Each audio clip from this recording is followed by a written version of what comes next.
Everyone, I'm Mary Sia, and today I'm here with Michelle Sia. and we're both here with Dr. Van, who is a professor in mathematics and also the director of Eagle Maker Hubs at the University of Southern Mississippi.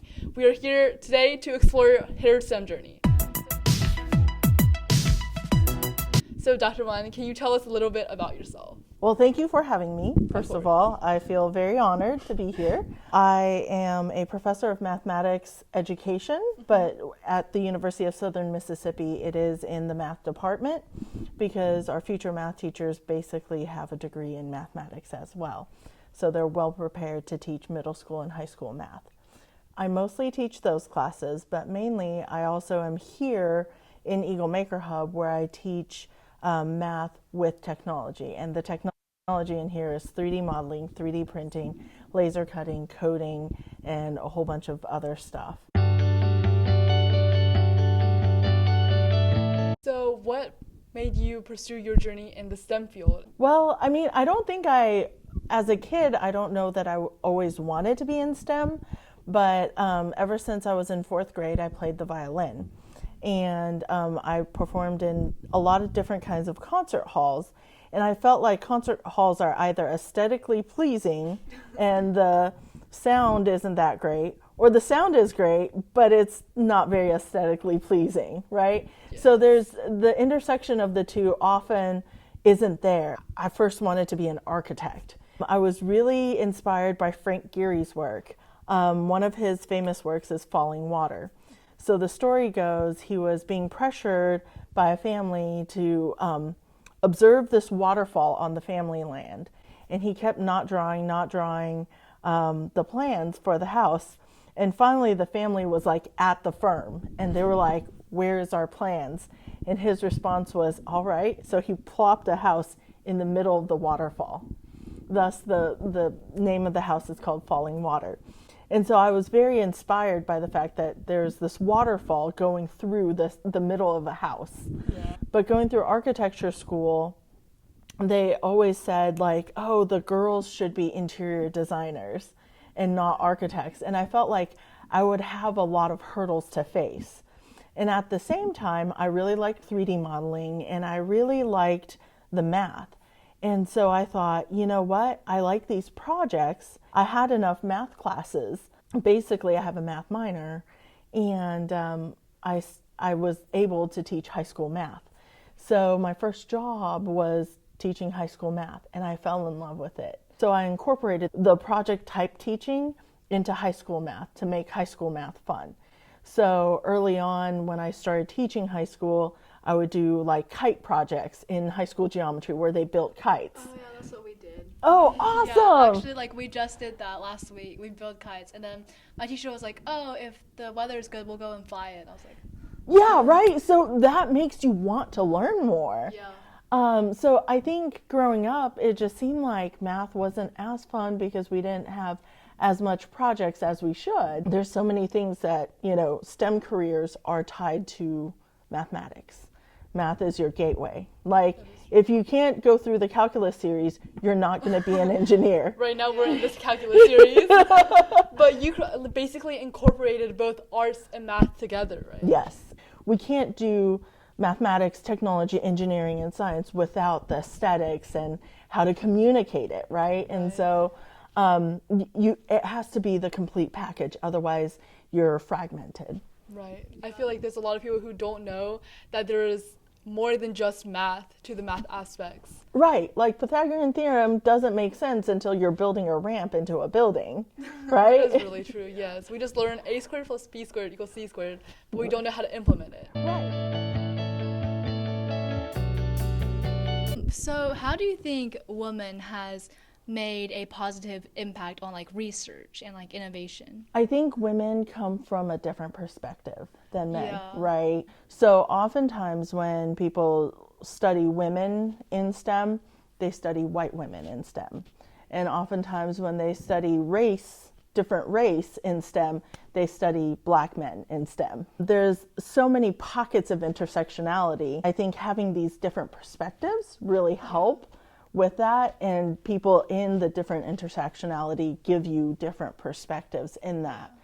So one of the things that I could think of off the top of my head is Sally Ride and NASA preparing her. She was going to be up in space for a week, but NASA prepared her with 100 tampons.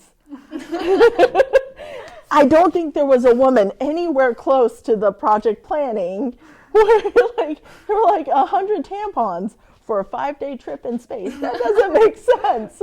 The other part is, I think recently they just disclosed that most of the crash test dummies, the anatomy is of a male.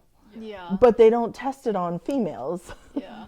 So it's like, well, anatomically, we are slightly different than men, right? So I think having that will advance it to be more inclusive.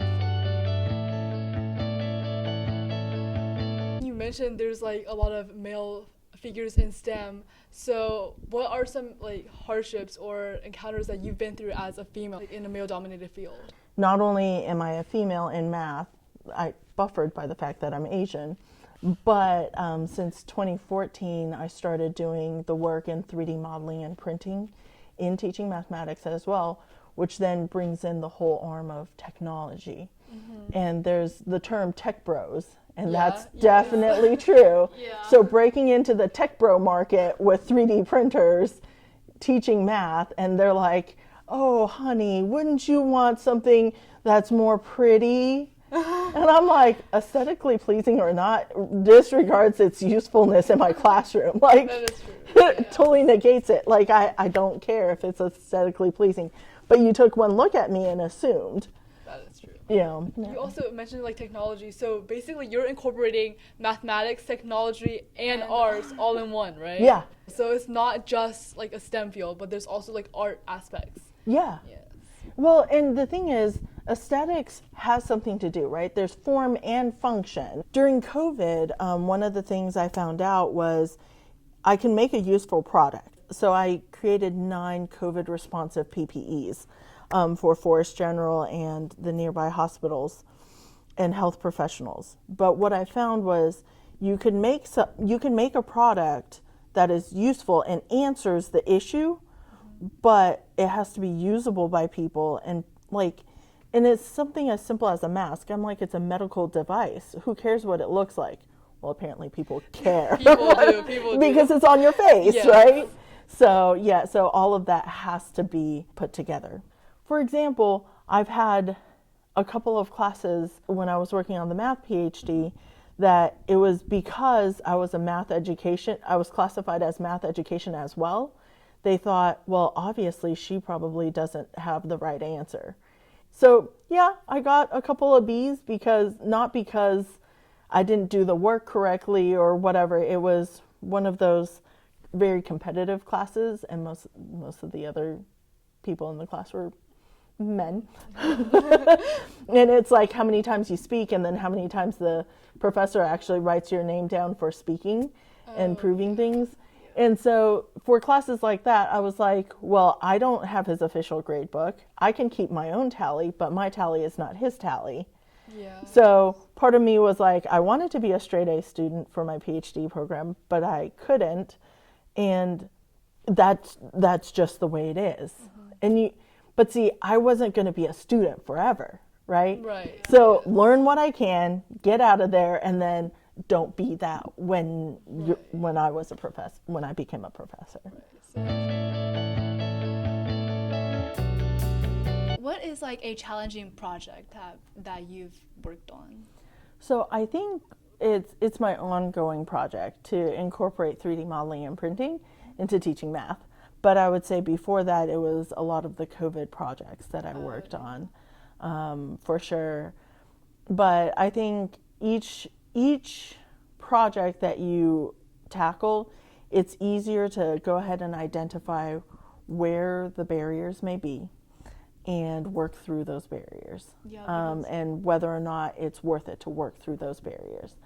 One of the things during COVID, we had a product that has a provisional patent, but because I released the negative of the mold online for people to use it worldwide, the formal patent of it was not going to be as strong.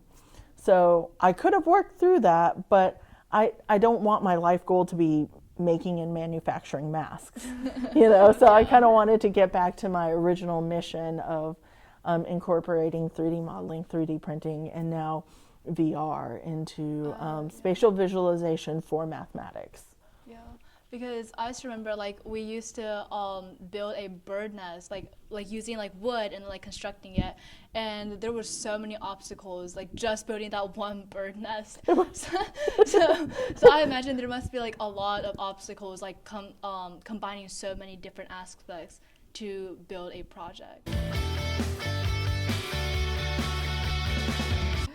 So what is like the biggest thing you learned from everything that you do? I think it all builds, right? So experiences build, both negative and positive. So I talked about the tech bros, and that's been a constant experience at each of the tech conferences that I go to. But each of those, I learned to be more eloquent and make better use of my vocabulary and being more specific in talking to them to still maintain my femininity and my perspective, but also get my point across without being double crossed. Yeah. For example, in each of my jobs, whether I was tenured or not, I made my position clear, like especially if it's a male that I'm talking to and he has the audacity to tell me like, oh, you're being a little aggressive. And so my response would usually be, would you have expected less aggression out of a male? And so it's like causing them to think like, okay, well, do you think I'm aggressive because of my gender? Or, and so little things maybe not, but if it's something that's like, potentially positive or potentially negative, then it's a real conversation. Like, can we have an honest conversation right now about, is it my tone, is it my gender, or is it my vocabulary use? And that is really hard to like completely get rid of the ways we treat different people. But I feel like it is getting better generation by generation, like stereotypes, because I know like older generations, they have like stereotypes on what females should do or they don't. And I think it's getting better, but it can definitely improve more. So what are some tips or some things you would like to say for like young girls who want to do STEM but are afraid of these obstacles or don't know what to do? Okay, so first of all, if that is your passion, don't let anyone say no to you. That is definitely, so I think, overcoming hurdles and obstacles wise, like if you think about, is it going to matter a day from now? Is it going to matter a week from now, a month from now, or a year from now? And if it's like something someone said that's a slight, you can't keep going on a road if you keep fighting these little side quests, right? Yes. That road, there is a limited amount of time. And so focus on what you want to do, identify the challenges, overcome them if they are something that you can fix, but understand boundaries. So like chase your dreams, even though there's obstacles, you should overcome them. And if it doesn't really matter that much in the long run, just don't like be stingy about it, right? Yeah, like it costs emotional energy That's to care, true. right? Yeah. Like, and emotional energy is expensive That is true. because then you have to spend time to replenish your emotional energy, and it's all within yourself. Yeah. I feel like that goes for like everyone and everything and just life. It's pretty general. Yeah. Well, and I think there's maybe some of it, like my grandparents were like, well, go to college, find a good husband, and I guess there was enough of a rebellious streak in me that was like, I'm going to be my own husband. Thank you very much. Yes. So there's already less women in STEM. But then, so we have the mental load of also trying to carry the next generation. But my thinking is, once there's more women in STEM, we all can share the burden. Yes. And that's what like we try to do. So like the people who want to do STEM and who have a passion for STEM, we want to encourage them to pursue STEM and not be like deterred by stereotypes or outside factors. Oh yeah, absolutely. Because those are outside factors, they're not within. So if you believe like, hey, I can go solve $1 million math question that hasn't been solved in forever, There's tons of those questions. You could go do that. Yes. And even if you don't think you could do that and you want to do that, you can still do it because you want to do it. Yeah. Absolutely. There's nothing stopping you.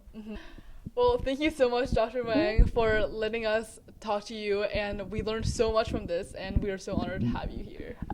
It's been an honor to be here. This was a great conversation and very positive, and I'm excited to kind of bring your perspectives back as I'm teaching future generations as well. So thank you for taking the time. Okay, thank you, and thank you guys for watching.